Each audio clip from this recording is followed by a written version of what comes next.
चंदा मामा में खरगोश। एक बार भगवान जी को सारे जानवरों में से कौन भला है करके जानने की इच्छा जागी। तब तुरंत भगवान जी ने एक बूढ़े आदमी की वेशभूषा में जंगल के शेर के पास गए। शेर से भगवान जी ने कहा, मुझे बहुत भूख लगी है, कुछ तो दे दो खाने के लिए करके पूछा। तो तुरंत शेर ने गुस्से से कहा, मुझे ही कुछ मिल नहीं रहा है करके रो रहा हूँ, तो बीच में तुम कहाँ से टपके?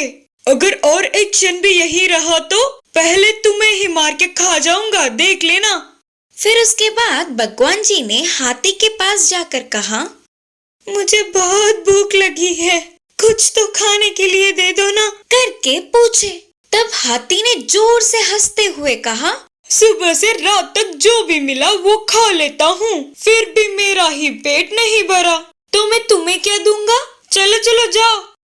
भगवान जी ने ऐसे ही कुत्ते, बिल्ली, गाय, उन्हें दिखे हर एक जानवर से पूछे, लेकिन किसी ने भी कुछ भी नहीं दिया। तो अब भगवान जी ने सोचा, कोई लाभ नहीं, इन जानवरों में प्यार, दया, तरस कुछ भी नहीं है करके सोचते हुए वापस जा रहे थे तो उन्हें एक खरगोश गाजर खाती हुई दिखी। तब भगवान जी ने सोचा कि चलो अब इससे भी एक बार पूछ कर जाएंगे करके सोचकर भगवान जी खरगोश के पास गए। कल से कुछ भी नहीं खाया, भूख से तड़प तड़प कर मर रहा हूँ, कुछ तो दे दो करके पूछे। तब खरगोश तुरंत बिना कुछ भी सोचे, अरे भूख लग रही है क्या करके बोलते हुए वह खा रही अपनी गाजर को भगवान जी को दे दिया।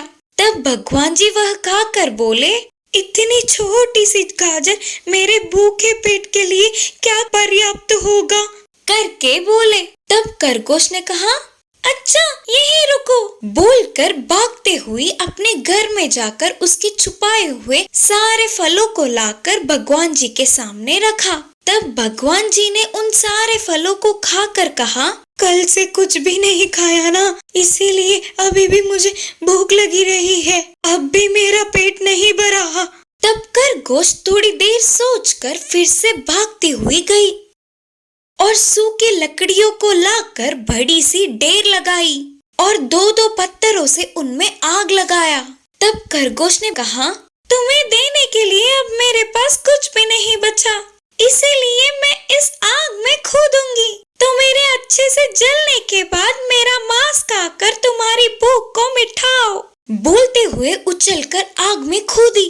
तब खरगोश की भला हृदय देख के भगवान जी मुस्कुराए और खरगोश के आग में कूदने पर भी उसे बिना हानि पहुँचे भगवान जी ने उसे बचा लिया। तब भगवान जी अपने असली रूप में आकर उस खरगोश को प्यार से अपने हाथों में लेकर बहुत प्यार किया और कहा, हे खरगोश, तुम छोटी होने के बावजूद भी वो काम करके दिखाई जो यहाँ कोई भी नहीं कर सका। तुम्हारे जैसे भले हृदय वालों का स्थान यहाँ नहीं बोलते हुए ले जाकर उसे चांद पर रखा। इसीलिए हमें तब से रात में चंदा मामा में एक छोटी सी खरगोश दिखती है। जंगल से भागी हुई लोमड़ी। एक जंगल में एक पेड़ के नीचे बंदर और सांप रहते थे। उन दोनों में बहुत अच्छी दोस्ती थी। वे दोनों मिलकर ही पूरे जंगल में घूमते थे और साथ ही खाना भी खाते। विषैले सांप से दोस्ती मत करो करके बंदर को कितने भी बार समझाने पर भी वो अनसुना कर देता था, क्योंकि उसे उसकी अच्छाई पता थी। ऐसे कुछ दिन खुशी से बीतते गए। एक दिन उड़ता हुआ बाज अकेले सांप को देखा और उसने तुरंत नीचे आकर सांप पे हमला करने की कोशिश की। तब सांप उससे लड़ते हुए ही तेजी से जा रही थी। फिर पेड़ पे रहने वाले बंदर के पास आकर कहा, दोस्त, वो बाज मुझे भगा कर ले जाने की सोच रहा है, मुझे बचाओ बोलकर बोली सांप। और तुरंत बंदर नीचे उतरकर बाज को मारना शुरू कर दिया। तब वो बाज बहुत घायल होने पर सांप को छोड़ भाग गया। अगले दिन ही जंगल में बंदर को पकड़ने के लिए एक व्यक्ति आया उसे दूर से ही देखकर पहचानने वाला बंदर सांप के पास जाकर कहा, वो व्यक्ति मुझे बंदी बनाकर ले जाने के लिए फिर से आया, मुझे बचा लो मेरे दोस्त, करके बोला बंदर। तब सांप तुरंत जाकर उसके पैर को डसा। इससे वो चिल्लाता हुआ बंदर को छोड़कर उसके गांव की तरफ भागा। ऐसे कई बार बंदर और सांप दोनों एक दूसरे को बचा लेते। दूसरी ओर एक लोमड़ी बंदर को खाने की सोच रही थी, लेकिन सांप और बंदर मिलकर रहेंगे तो उसकी सपना पूरा होने से रहा करके सोचकर दोनों को अलग करने पर उसका काम आसान हो जाएगा करके एक निर्णय पर पहुंची।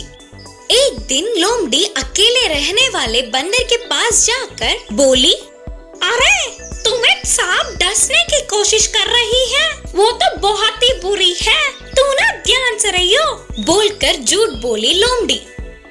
और इस बार अकेले रहने वाली सांप के पास जाकर बोली, बंदर तो तुम्हें उस व्यक्ति को पकड़वाना चाहता है, उससे जितना दूर रहोगी उतना अच्छा होगा तुम्हारे लिए। ऐसे लड़ाइयाँ रखकर दोनों को दूर अलग अलग करने के लिए तरह तरह के कोशिशें की, लेकिन लोमड़ी की चाल को जानने वाले बंदर और सांप उसके बातों को मानना तो दूर, समय देखकर उसको अच्छी पाठ पढ़ाएंगे करके सोचे। मौका देख के एक दिन दोनों मिलकर लोमड़ी के पास जाकर उस पर हमला किया। ऐसे बहुत ज्यादा पिटी हुई लोमड़ी जंगल से भाग गई। दुष्ट लोमड़ी के छुटकारे से बंदर और सांप के साथ बाकी के जानवर भी बहुत खुश हुए। इस कहानी की शिक्षा है कि किसी के भी बातों पर अंधविश्वास नहीं करना चाहिए। शेर का बच्चा और कछुए की कहानी। एक जंगल में शेर का बच्चा पूरे जंगल में घूम रहा था। उस शेर के बच्चे को एक कछुआ दिखा, लेकिन यह शेर के बच्चे ने कभी भी कछुए को नहीं देखा। उसका वही पहली बार था, तो तुरंत उसने कछुए के पास जाकर कहा, तुम कौन हो करके पूछी। तब कछुए ने कहा कि मैं भी आपकी तरह ही एक जानवर हूँ, मेरा नाम कछुआ है। यह बातें सुनते ही शेर के बच्चे को बहुत गुस्सा आया और तुरंत बोला कि मैं इस जंगल का होने वाला राजा हूँ, मैं और तुम एक कैसे हुए? बोलते हुए कछुए को मारने लगा। तो तुरंत कछुए ने अपनी सिर और पैरों को अपने मजबूत शरीर में छुपा दिया। इससे उस शेर के बच्चे को और ज्यादा गुस्सा आने लगा और उस कछुए को एक बड़ी सी लकड़ी को लेकर जोर जोर से मारने लगा, लेकिन फिर भी उस कछुए को कुछ नहीं हुआ। इसके बाद